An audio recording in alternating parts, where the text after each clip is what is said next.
Negara dengan iklim tropis seperti Indonesia ini sangat cocok untuk budidaya jamur tiram. Cara budidaya jamur tiram cukup mudah dan modalnya pun tidak begitu banyak. Bagian yang paling sulit saat ini untuk budidaya jamur tiram adalah membuat baglok, yakni media tanam yang sudah berisi bibit jamur.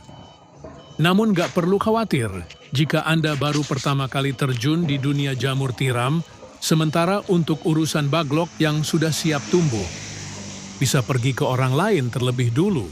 Lambat waktu jika usaha budidaya jamur tiram sudah mulai berkembang.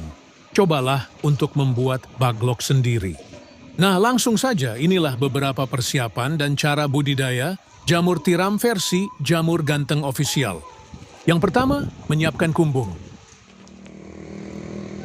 Kumbung ialah semacam rumah untuk jamur, yakni tempat untuk manaruk dan merawat baglok hingga tumbuh jamur siap panen. Di dalam kumbung tersebut terdapat rak yang bertingkat, biasanya terbuat dari kayu atau bambu, dindingnya bisa menggunakan papan atau paranet. Dan pada bagian atap menggunakan genteng, jangan menggunakan seng atau asbes yang mudah mendatangkan panas. Bagian lantai sebaiknya dibiarkan menggunakan tanah, agar saat terkena air mudah meresap. Sedangkan untuk ukuran rak, bisa Anda sesuai sendiri tergantung ukuran kumbung dan baglok yang akan dibudidaya. Namun idealnya ketinggian ruang sebaiknya tidak kurang dari 40 cm.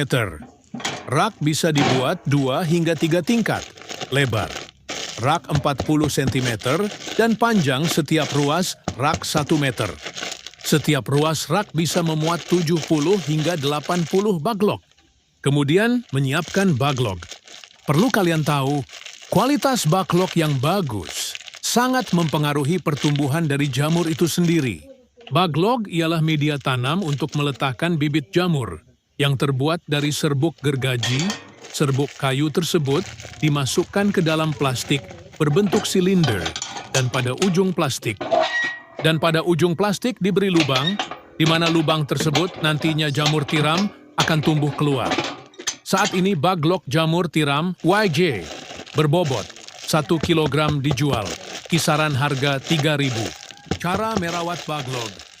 Pertama, silahkan letakkan baglok pada rak yang sudah berada di kumbung. Anda bisa menyusunnya secara vertikal atau horizontal.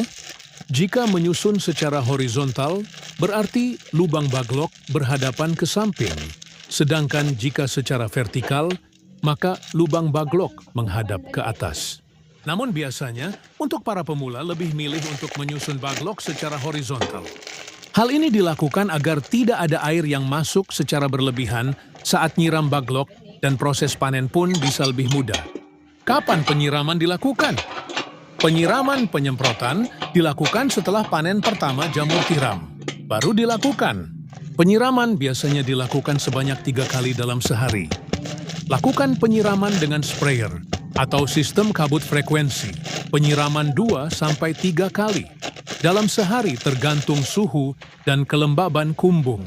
Proses panen. Inilah proses YG terakhir, yakni panen budidaya jamur tiram. Bila baglok yang digunakan permukaannya telah tertutup sempurna dengan miselium, biasanya dalam waktu 1 hingga 2 minggu sejak pembukaan tutup baglok. Baglok yang memiliki bobot sekitar 1 kg akan menghasilkan jamur sebanyak 0,7 kg. Jamur akan tumbuh dan sudah bisa dipanen jika dirawat dengan baik dan benar. Baglok jamur bisa dipanen hingga 4-5 kali panen. Setelah itu, baglok dibuang atau bisa digunakan bahan ompos. Pemanenan dilakukan terhadap jamur yang telah mekar dan membesar tepatnya bila ujung-ujungnya telah terlihat meruncing. Bila masa panen lewat setengah hari saja, maka warnanya menjadi agak kuning kecoklatan. Bila sudah selesai itu, jamur cepat layu dan tidak tahan lama. Kemudian jarak panen pertama ke panen kedua berkisar 2 hingga 3 minggu. Semoga bermanfaat dan barokah. Amin, amin, amin. Monggo YJ minat mau usaha jamur tiram, bisa diorder baglok jamur tiramnya via 108 5259 352057 atau via Shopee Yayan Mushroom, gratis, konsultasi seputar dunia perjamuran, tidak usah khawatir, takut gagal siap dibimbing sampai berhasil.